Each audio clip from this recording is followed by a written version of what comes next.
Anong ginagawa mo dyan? May tao!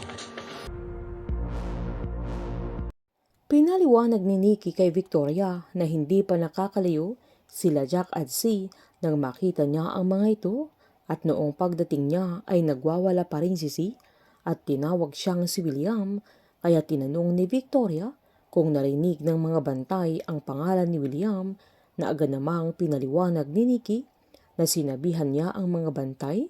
Nakatang isip lang ni Z ang pangalang William, sabay sinabi niyang hindi available ang gamot ng dalaga sa mga parmasya. Nagalit naman si Victoria dahil pwede niya itong i-order online mula US. Natatakot naman si Nikki na baka matrace sila, lalo't kailangan niyang ilagay ang exact location nila na nakareport missing na rin si Z.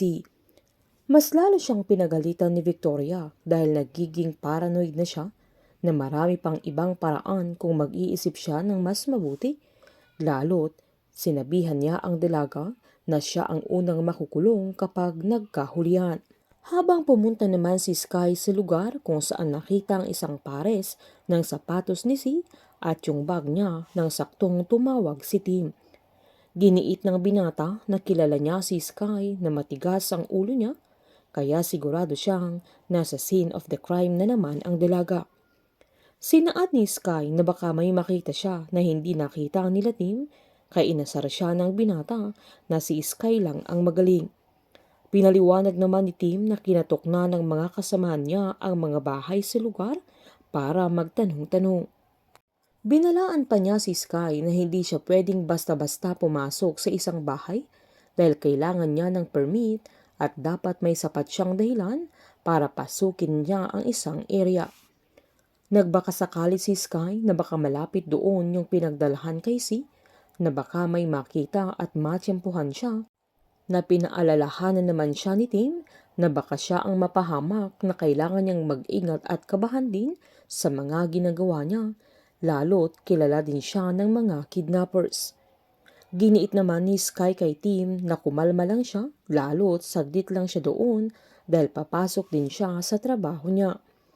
Nakiusap pa si Tim na umalis na siya sa area na niloko pa niyang siya ang aaresto kay Sky. Sakto namang dumaan ang sinasakyan nila Simon kaya pinatayan siya ni Sky ng cellphone na mas kinabahan naman ang binata.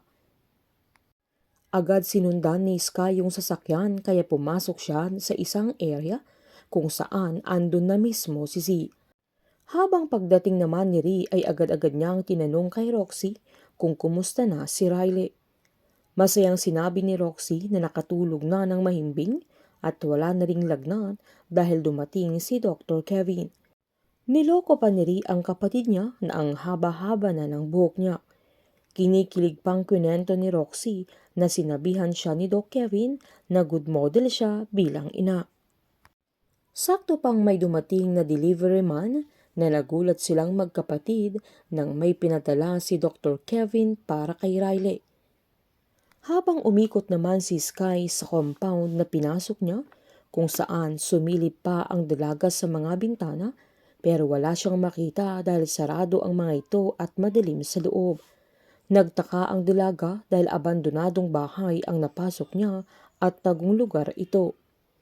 Agad siyang pinuntahan ni Tim na mas lalo siyang nag-alala nang makita niyang bukas ang gate. Sakto namang papalabas na si Sky pero huminto siya sa harap habang tinatawag niya si Si. Nang sumisigaw si Sky ay agad namang na-detect ng cellphone ni Simon na may tao sa labas at nakita nila ang dalaga.